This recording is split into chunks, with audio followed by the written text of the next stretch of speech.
It was not intended to be this way. We elect the government. It works for us. How did it get so removed, so unbridled, so arrogant that it can tell us how to live our personal lives? Evil rarely comes upon us all at once, and liberty is rarely lost in one stroke.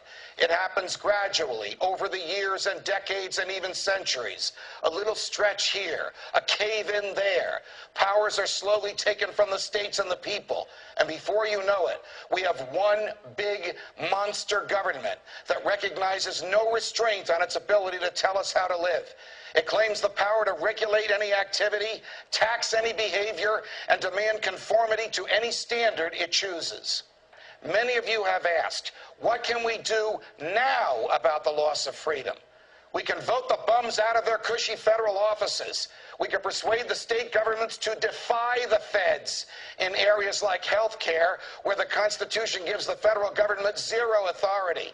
We can ask our state legislatures to threaten to amend the Constitution, to abolish the income tax, to return the selection of U.S. senators to state legislatures, and to nullify all the laws the Congress has written that are not based on the Constitution. But there is one thing we can't do. Just sit back and take it.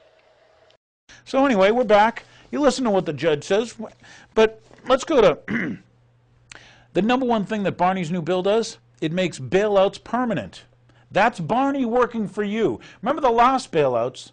Remember the bailouts before them? Remember Fannie Mae and Freddie Mac? We'll get into that here. Show them. Fannie Mae and Freddie Mac can now get trillions of dollars. But we're making bailouts permanent. We're going to always be able to. It gives the president the authority to make bailouts at his own discretion. Boy, why is this important? Because Congress is the only people that can authorize money. And what they've just done is they said, well, the president now can give it to any company he wants, whether they're a destitute company or whether they're doing fine. My God, do you see the criminals in D.C.? Okay, notice they do all this stuff on the weekend, the TARP thing they do on the weekend, okay, the healthcare stuff they do on the weekend. Do you notice this? Oh, so anyway, pull money right out of the Treasury. That's against the Constitution. Barney, you're not American anymore. When you don't follow the Constitution, you've violated your oath. You can't represent me anymore. So anyway, okay, so I told you the president can give money to anybody he wants. He can give money to any business he wants, and it could be private business, okay, or private or public, okay, does not have to be failing business doled out by his czars. Well, that's right, he created all those czar positions, I forgot. Number two, it's a massive job killer. Thank you, Barney. Yep, H.R. 4173. Barney's taking some more jobs away from you. Well, I bet you Barney voted for NAFTA. You know, it's interesting. When the audit the Fed legislation came up to audit that private banking cartel known as the Federal Reserve, Barney voted against it. Because Barney's for the little guy. Yeah, now he gets all his money from financial institutions. Yeah, and the constituents? Yeah, college students dropped $4,800 out of them on a whack. Okay, it gets better. Anyway, massive government takeover. That was number three, and that's the big part, okay? Every American makes financial transactions. You know, government ration credit. You're going to have government rationed health care. Now we're going to decide whether or not you can get credit and you can't. Oh, by the way, if you have bad credit, you might get on that watch list, huh? Yeah, how do you get a job now? Because you're going to need your ID card. Do you people see what's coming? Can you smell what's coming? Can you taste what's coming? Matt, do you understand what's coming? So anyway, the government's going to decide who gets capital. Is that capitalism? No, that's not capitalism. And to get capital, don't you have to save money? But they're not into saving, they're into spending. They bail out their friends. Look at like Goldman Sachs, okay, where their bonuses exceed their profits. Thank you, Barney. Yeah, they gave the money to AIG, which immediately dumped it on what? Foreign banks and Goldman Sachs? Oh, hold on. We got to show you. This is Bernanke saying he's not going to tell you where the money went. Thank you, Barney. Talking about the $700 billion TARP bailout, which I voted against as it happens, not a whole lot has been talked about with regard to the $2.2 trillion that the Fed has lent out. Now, I find that absolutely extraordinary that I wrote you a letter and I said, hey, who'd you lend the money to? What were the terms of those loans? How can my constituents in Vermont get some of that money? Who makes the decisions? Do you guys sit around in a room? Do you make it? Are there conflicts of interest? So my question to you is, will you tell the American people to whom you lent $2.2 trillion of their dollars, will you tell us who got that money and what the terms are of those agreements? We explain each of our programs. In terms of the terms, we explain the terms exactly. We explain what the collateral requirements are. We explain what to whom did you explain that? It's on our website. Yeah, okay. So all that information is available in our commercial paper program. And who got the money? Hundreds and hundreds of banks. Any bank that has access to the U.S. Federal Reserve's discount. Can you tell us who they are? No, because the reason that is counterproductive and will destroy the value of the program is that banks will not come to the business. Isn't that too bad? Sorry? In other words, isn't that too bad? They took the money, but they don't want to be public about the fact that they received it. We heard a whole lot about AIG. They're in the front pages. These are very now, I got banks and I have businesses in the state of Vermont who are in a lot of trouble. Not banks. Our banks, by the way, are doing pretty well.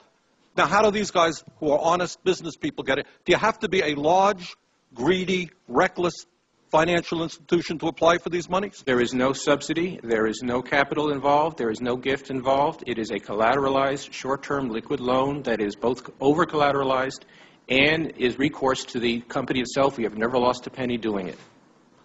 And how can other institutions get those loans as well? According to the law, we are supposed to be lending to depository institutions.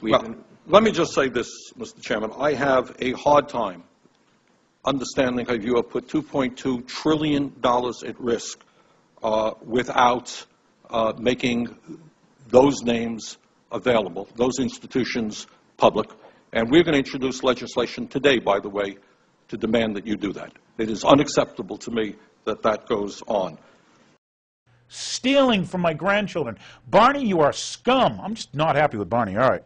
Okay, what to do? I'll tell you what to do. Show him. This is the addresses to contact Barney. Let me start off. I'll give you his phone number.